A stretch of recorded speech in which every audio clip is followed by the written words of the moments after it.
29th of July 1976, New York, USA. 18-year-old Donna Lauria and her 19-year-old friend Jody Valenti had returned home after a night out. As they sat talking outside Donna's apartment, a man approached and fired 5 times into their car. They represented everything that he hated, everything he resented. They were people with their lives ahead of them. They were out having fun. Donna died instantly and Jody was seriously wounded. The gunman was 23-year-old David Berkowitz, a delusional loner who christened himself the Son of Sam. He took 5 more young lives in just a year. Some people called it the Summer of Sam. It captivated everyone. It created fear. The frenzy of activity was like nothing I'd ever seen. People genuinely were afraid to go out. You cannot overestimate or exaggerate just how much that fear gripped the city. The killings prompted the largest police manhunt that the city had ever seen. What he did to those families, they've been devastated and never got over what happened to their children. Bad times. It was bad times. Berkowitz was a serial killer who had an obsession with the occult. He murdered and maimed 13 young people in just over a year, spreading panic across the city that never sleeps. That makes David Berkowitz one of the world's most evil killers.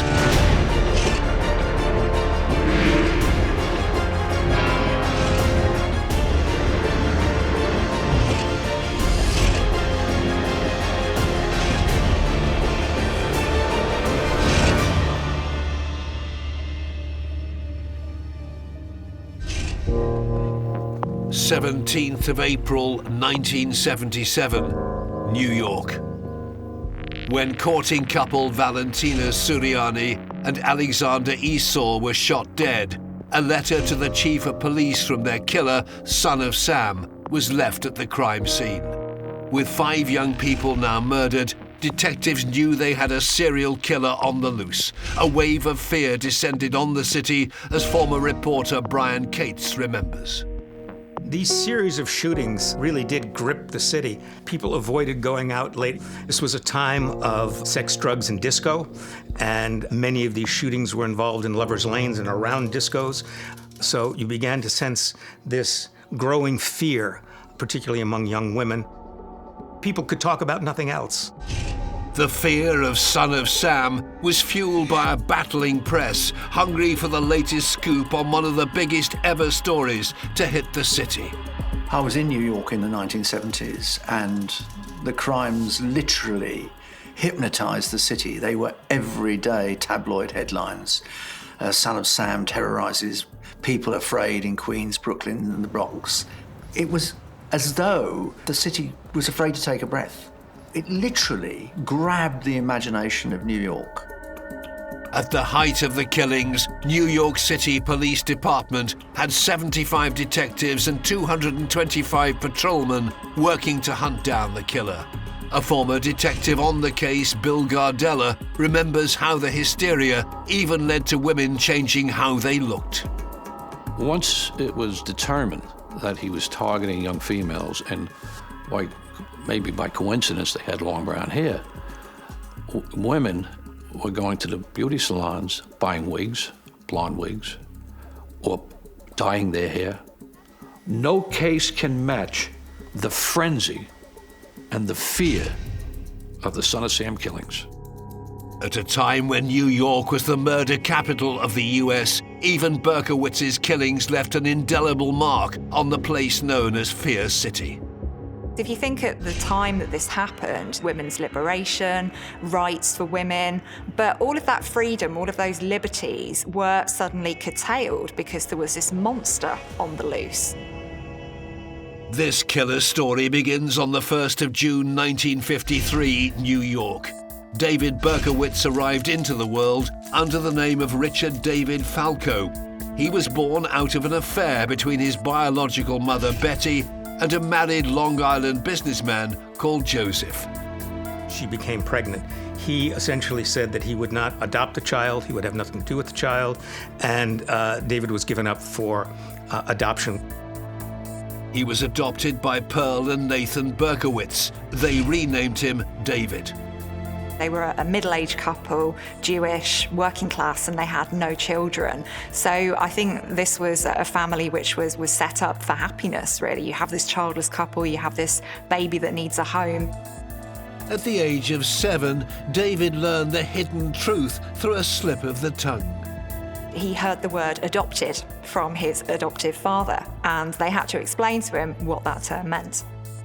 I think that probably made David very, very uncomfortable. I don't think he could grasp it. Soon the happy-go-lucky child became disruptive and difficult. At one point, I understand, they enlisted the help of a therapist or a psychologist to deal with his disciplinary problems, both at home and at school. Berkowitz never really gets along with his peers. He doesn't form particularly healthy relationships with them. He's a kid who always flies off the handle. He has poor behavioural control, so he becomes increasingly isolated. But at the age of 14, Berkowitz's world fell apart.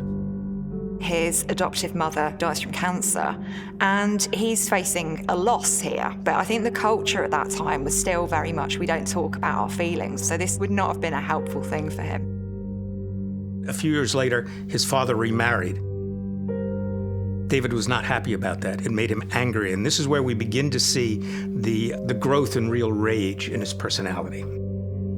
On the 23rd of June 1971, at the age of 18, Berkowitz joined the army to escape the strains of home. Here he learned to use weapons including the M16 rifle and trained as a sharpshooter. Whilst he was serving, he chillingly wrote in a letter home to a friend, "All of these courses will come in handy one day." He cryptically ended his letter by writing, "One day there will be a better world." Berkowitz wrote saying, "I've learned things in the army and I'm going to use them." Well, it's maybe a bit of bluster, but maybe also a horrifying first note in what would become a desperately criminal career. After 3 years, Berkowitz decided the army wasn't for him, so in June 1974, at the age of 21, he returned home. But his father soon left New York when his hardware store was robbed, leaving his son alone in the city. Berkowitz had dreams of becoming a firefighter, but instead had to settle for low-paid security work. The night shifts provided endless hours for him to ruminate. Berkowitz already sees himself as an outsider. He's not settled. He feels hurt. He knows he's a loner. He knows he can't relate very well to other people. So this is when he starts to become quite dangerous. Feeling increasingly isolated, Berkowitz decided to track down his biological mother, Betty. He found her and sent her a poem on May the 11th, 1975, Mother's Day. Betty was over the moon to hear from her long-lost son, and they arranged to meet. She's delighted to see him, and they have this wonderful reunion, apparently. And they continue to meet, and they have this kind of loving relationship. But soon the love for his newfound mother would sour. He meets his half-sister. This was the child that his mother didn't give away. And he realizes that he was a throwaway child, and there's this other child that's been loved all this time by his mother. And he becomes furious. It's believed this rejection by his mother as a child was the genesis of Berkowitz's hatred for women. Once again, isolated and alone with his paranoid thoughts, he wrote to his father. "Dad, the world is getting dark now," he said. "The people, they are developing a hatred for me." So what he's doing in this letter is presenting himself as the victim, saying, "Poor me, I have this horrible life now." And he's essentially saying to his adoptive father, "It's your fault because you left me." I'm sure at that point he is building yet more fantasies that he's been rejected, not just by the world but by women. That November in 1975, Berkowitz spent a month in isolation in his apartment. He nailed blankets over the windows and scrawled dark ramblings on the walls. "In this hole lives the wicked king," he wrote. "Kill for my master," was another.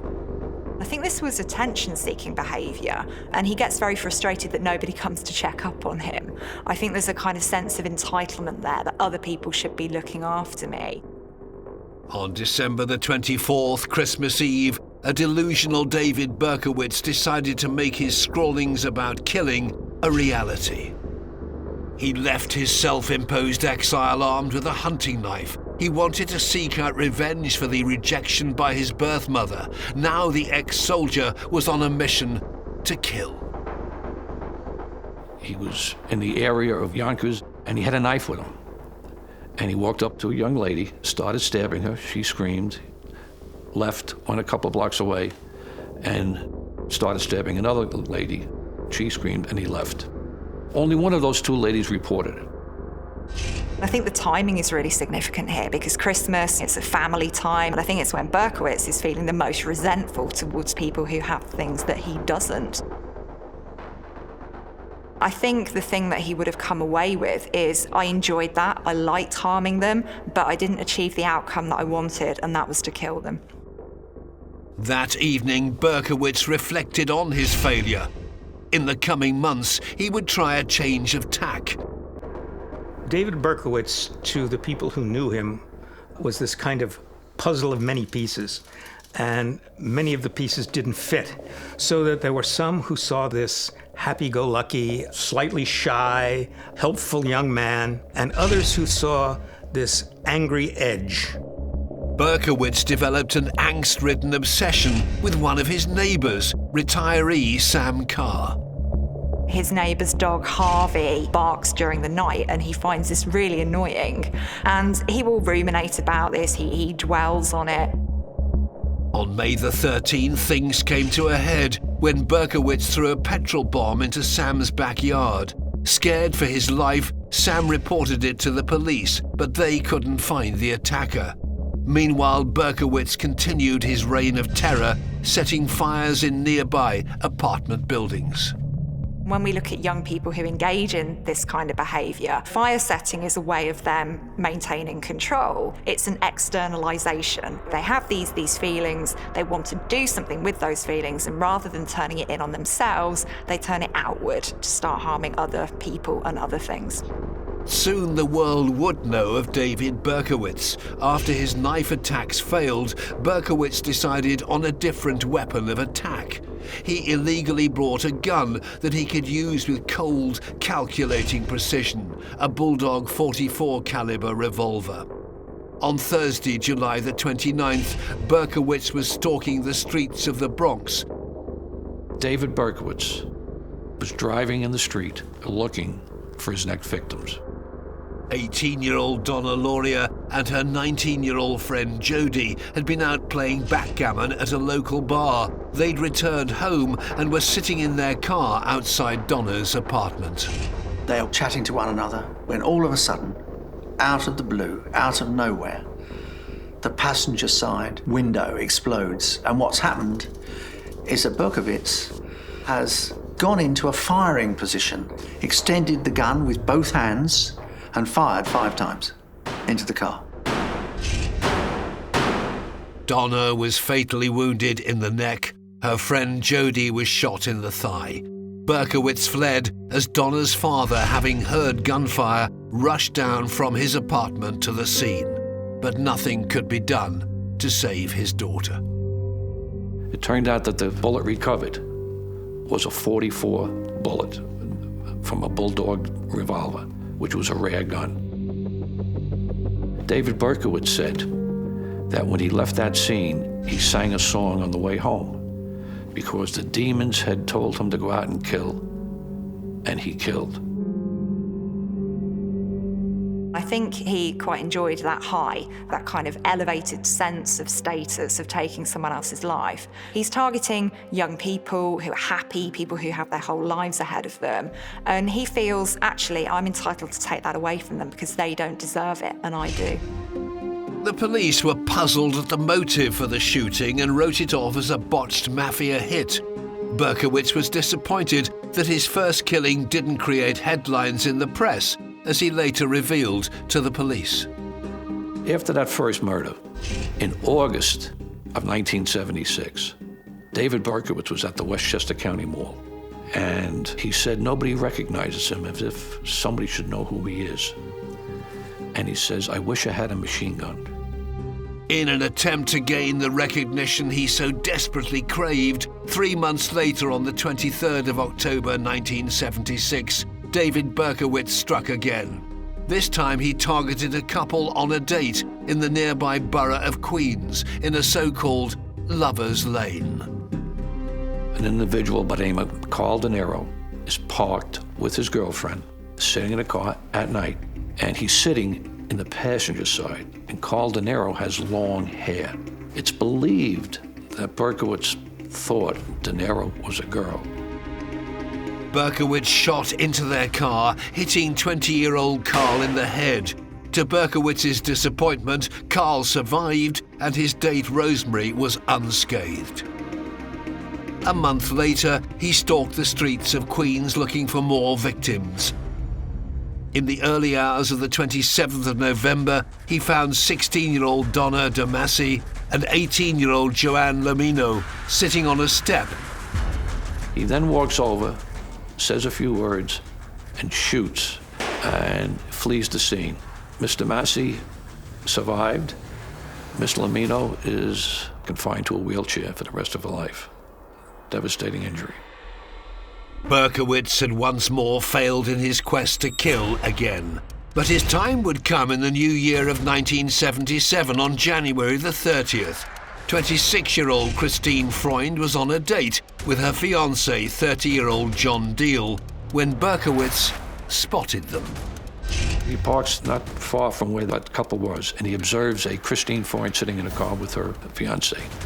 Runs up to the car and shoots Christine Freund, killing her instantly. Christine was shot in the temple and in the neck. Her fiancé John ran to get help, but Christine was later pronounced dead in the hospital. The young lovers were about to tell their parents about their engagement before Berkowitz took Christine's life in his second fatal shooting.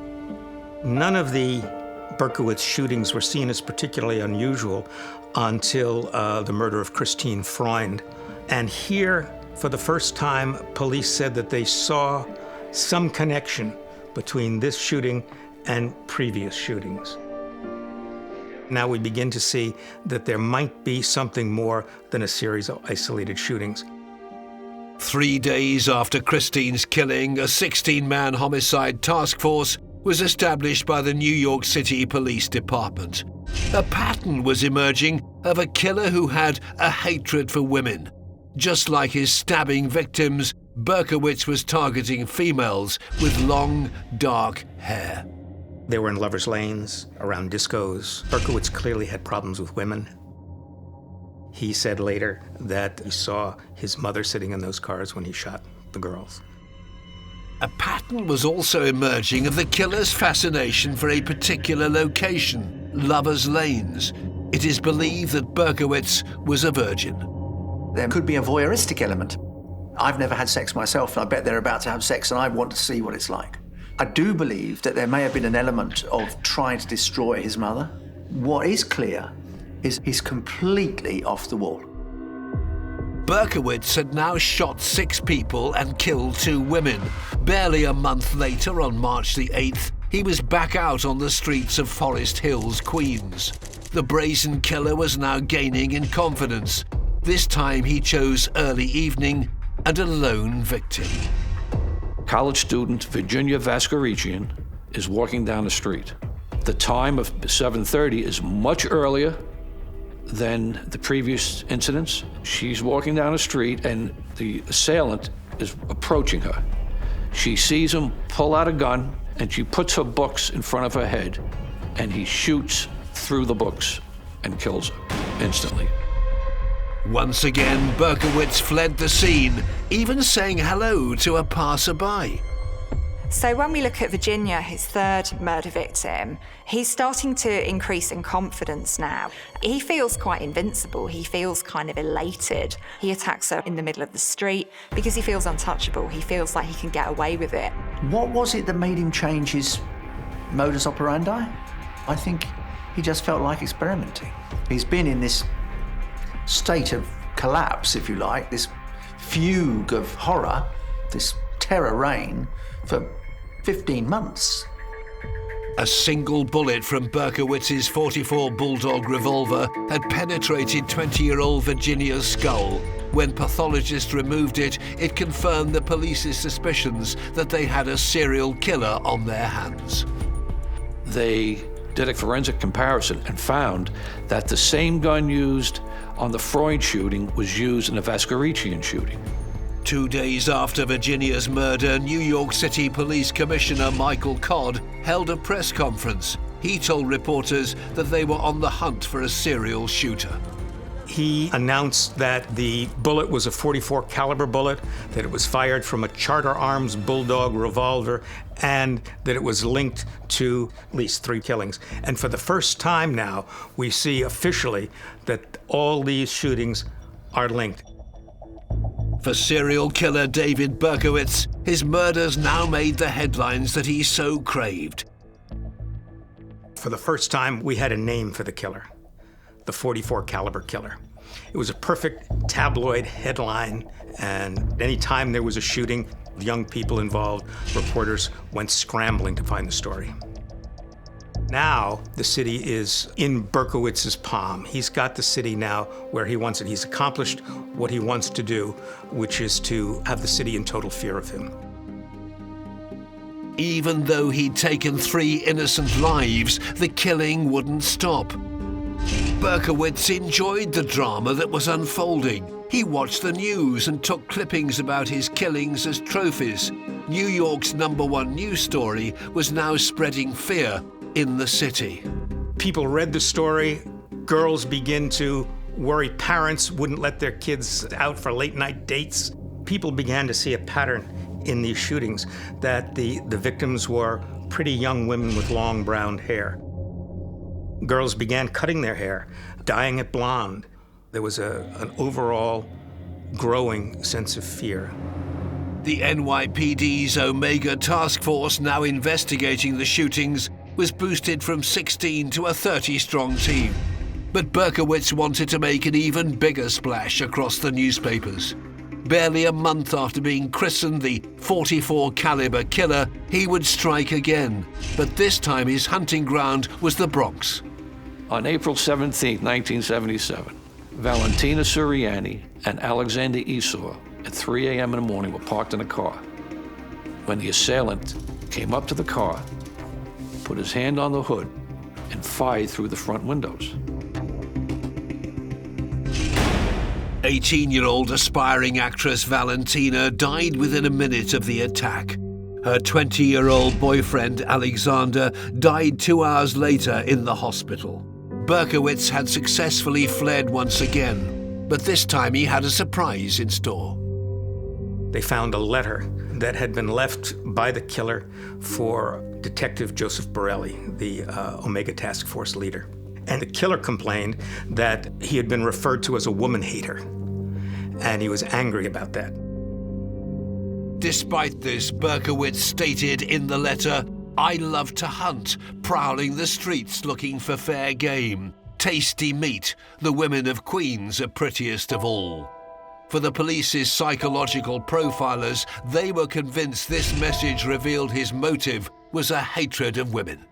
What was interesting about the note is the spelling was good, but he always spelled the word women incorrectly.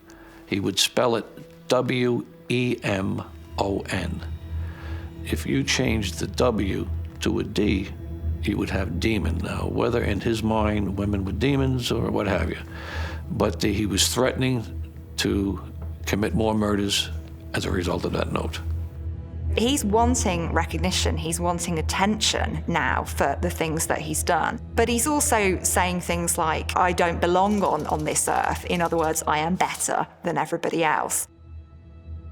Chillingly, one of Berkowitz's last lines of his letter to Captain Borelli warned, "I don't want to kill any more. No, sir, no more. But I must honour thy father." Most disturbing of all was the name he signed off as, Son of Sam.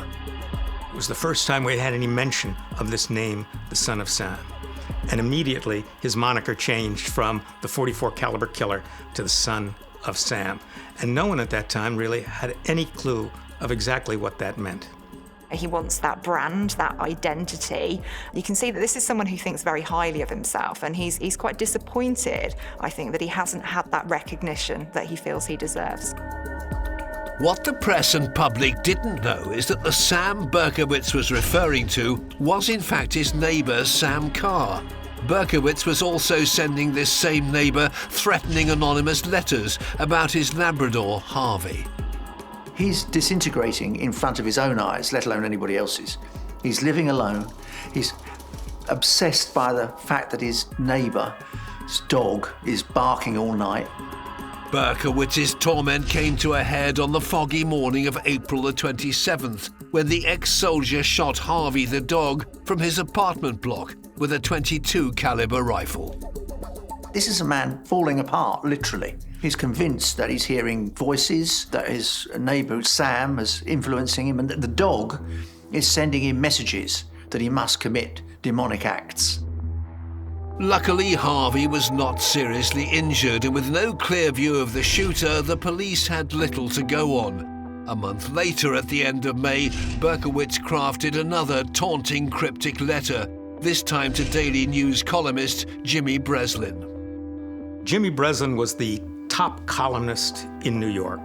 So, if Berkowitz wanted publicity and wanted to find someone who could take his story to the people and whose story would then be read, Jimmy Breslin was the man to do it. In the letter, Berkowitz told Jimmy, "Sam's a thirsty lad, and he won't let me stop killing until he gets his fill of blood."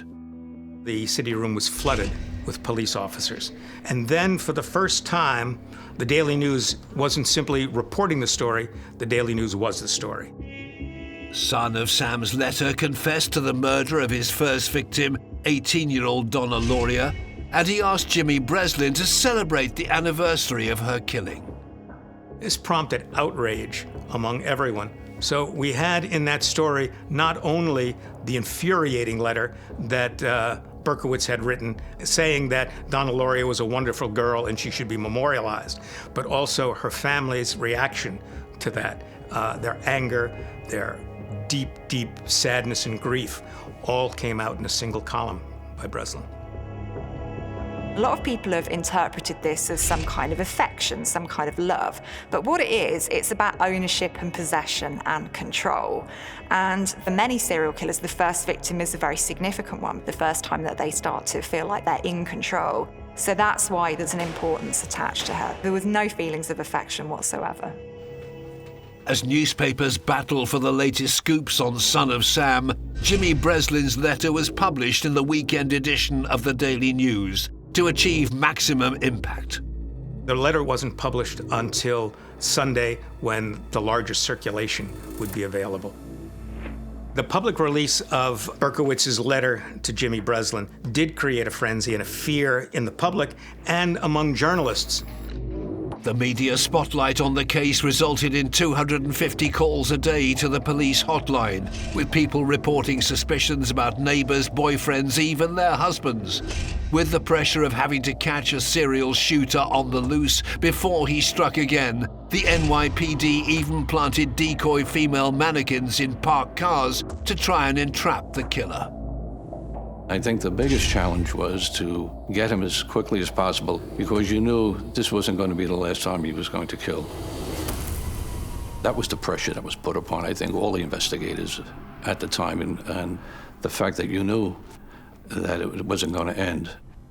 Sure enough, on June the 26th, Berkowitz struck again, shooting another man and woman in Queens. Luckily, they escaped with minor injuries. But his next attack just over a month later in Brooklyn would whip up a wave of hysteria that New York City had never seen.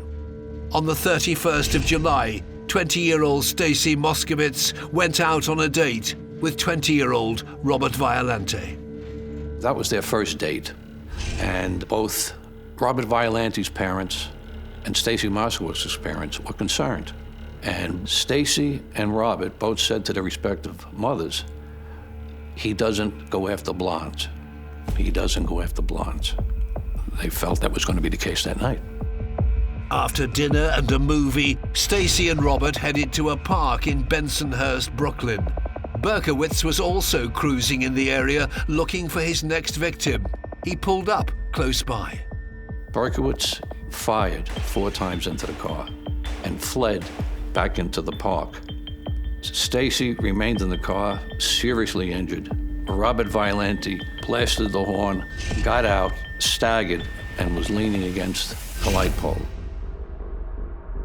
Robert was shot twice in the face.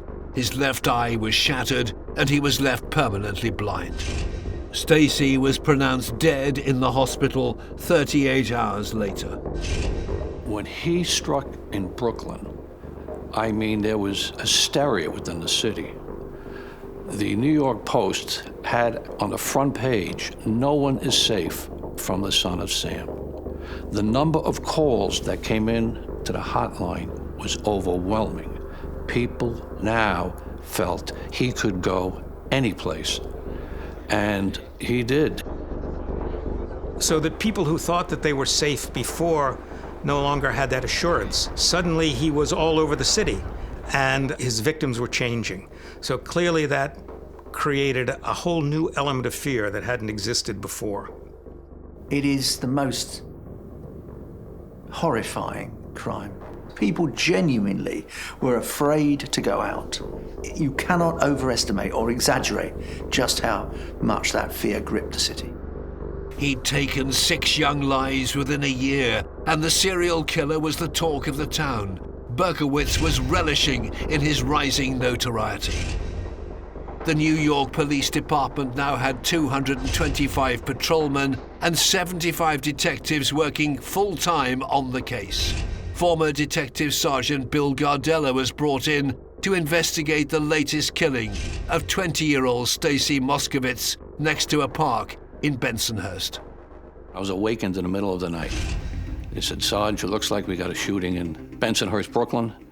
Maybe the son of Sam." I jumped out of bed, got dressed, and drove over to the scene at Bay 17th Street and the park. We were then given other detective units in Brooklyn to assist in questioning as many people as we could. No one was safe. He could strike anywhere. Whilst Detective Gardella and his colleagues were hot on the trail for any leads, New York's rival newspapers were also on the hunt for a scoop on the latest killing. Former news reporter Brian Cates was sent to the home of son of Sam's 6th victim, Stacy, where he met her mother, Nesha. Nesha Moskowitz was stunned, really, by her daughter's death. We'd talk about what a beautiful girl her daughter had been. How could this have happened to us? And then she'd fall silent. She'd look down at the floor and then look at the pictures she had of Stacy and start to cry. Sitting through this experience of grief was very difficult as a reporter. You have this great sympathy for this family, for this horrible death. Meanwhile, Detective Bill Gardella and his team were on the hunt for witnesses who may have seen her killer. 3 days after her murder, on the 3rd of August, they had a breakthrough. They found a 49-year-old woman who'd been out walking her dog just minutes before Stacy's shooting. She observed a male coming in her direction, and he was carrying something in his hand. I don't know what it is, but I was upset. I was afraid. I pulled my dog, went back, made a U-turn, went back into my apartment, and a few minutes later, I heard shots. This new witness had seen a car being booked by a patrolling police officer for parking next to a fire hydrant. When detectives checked, there was no record of any tickets being issued. She insisted. I saw a summons being given out. We checked a second time. No summonses. We went back. She insisted so much, we'll give it one more try. Fellow NYPD detective James Justice was sent to meet the patrolling officer on duty that evening to see if he knew anything about this elusive parking ticket. When I was able to speak to the uniformed officer, he informed me what had happened, that he had left it in his locker. And sure enough, there were 4 summonses given out. One of them to a David Berkowitz that lived in Yonkers. That third attempt picked up that summons. If we didn't make 3 efforts, we would have not got Berkowitz then. Finally, David Berkowitz came onto the police radar. When Detective James Justice called Yonkers PD, another stroke of luck meant the dispatcher who picked up the phone was the daughter of Berkowitz's nemesis and neighbor, Sam Carr. Weed Carr happened to live with her dad in an apartment house right behind the apartment house that David Berkowitz lived in. And she related to me various stories about Berkowitz and their association with him and the problems that they had with him, and the fact that Berkowitz shot their black lab. He was also told about another neighbor who'd been receiving strange letters and had recently found a fire burning outside his door. The neighbor suspected Berkowitz was to blame. The strangeness of what this guy was doing, and the fact that he wasn't related to Sam Carr, but the name Sam was there, and I put this all in a report. My inspector asked me how everything went, and I said to him, I got a gut feeling we have the guy.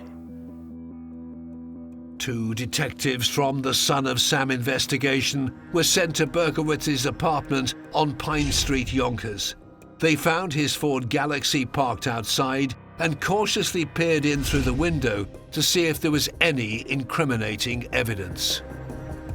They look into the car, and on the floor of the rear of the car, there is an Army duffel bag. And protruding from the duffel bag, we thought was a submachine gun, was a semi-automatic rifle. The detectives found that Berkowitz's car was unlocked. They enter the vehicle, and they come up with a letter addressed to the Suffolk County Police Chief. The letter stated, "You can't stop me, I'm coming out." And this was the straw that broke the camel's back, to split the case wide open. This was the Son of Sam.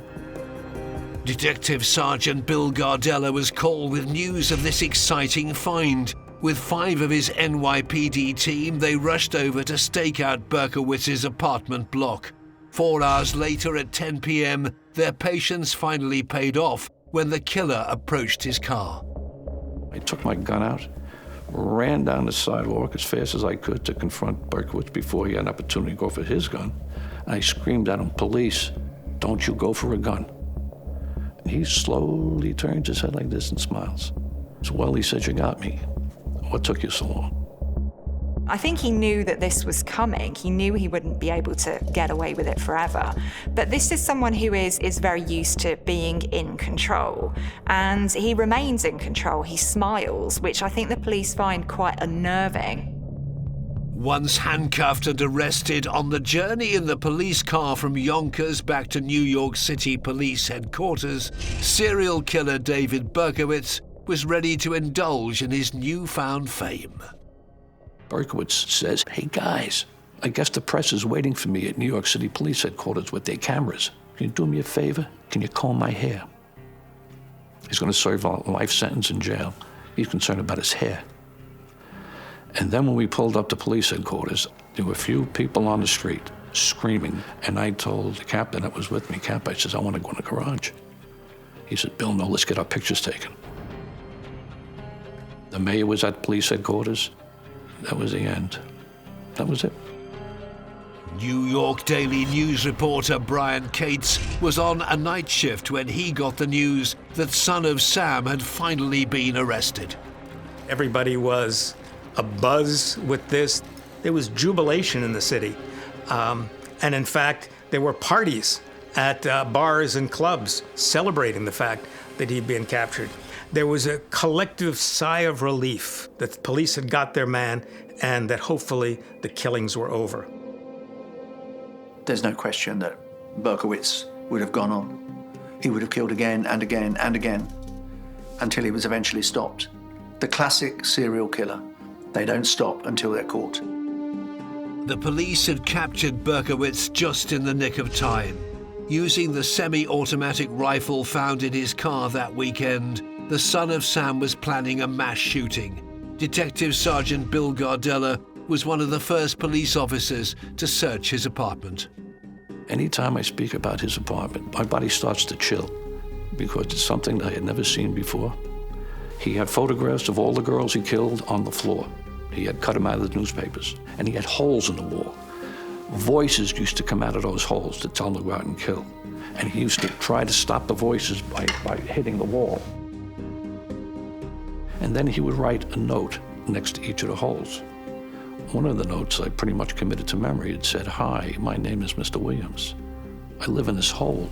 I'm raising little children to be killers. Can't wait until they grow up." It just was a sight I never forgot. And it's the only thing in my lifetime that, if I talk about it, I get chills. Strange satanic symbols were also scrawled across Berkowitz's walls. During the police interviews that followed, he confessed to carrying out the shootings and claimed that the devil was talking to him through neighbor Sam Carr's dog, instructing him to kill. When it came to his trial, psychiatrists were split on whether he was mentally fit to stand. These claims that he was hearing voices, that his neighbour's dog Harvey was essentially talking to him and this was the voice of a demon. I think this is nonsense, to be honest. I think this is just part of his performance of trying to appear to be insane, because he's been caught now and he wants to secure the best possible outcome for himself. And that outcome will always be better if you claim you're not responsible for what you've done. In the end, Berkowitz was deemed fit to stand trial, as it was ruled he understood the charges against him. But after consulting a priest, son of Sam had an unexpected surprise up his sleeve. His lawyers wanted him to mount an insanity defense and go to trial. Berkowitz determined that he would not do that, that he would plead guilty, which he did, meaning that there would be no trial. On the 12th of June 1978, 25-year-old David Berkowitz was finally sentenced to a total of 365 years in prison. This is someone who's never, ever going to be released from prison. And I think he would have gone on to kill more people had he not been arrested. This man is incredibly dangerous. But the name Son of Sam is indelibly marked on the city he terrorized. That fear was fueled, of course, by the media.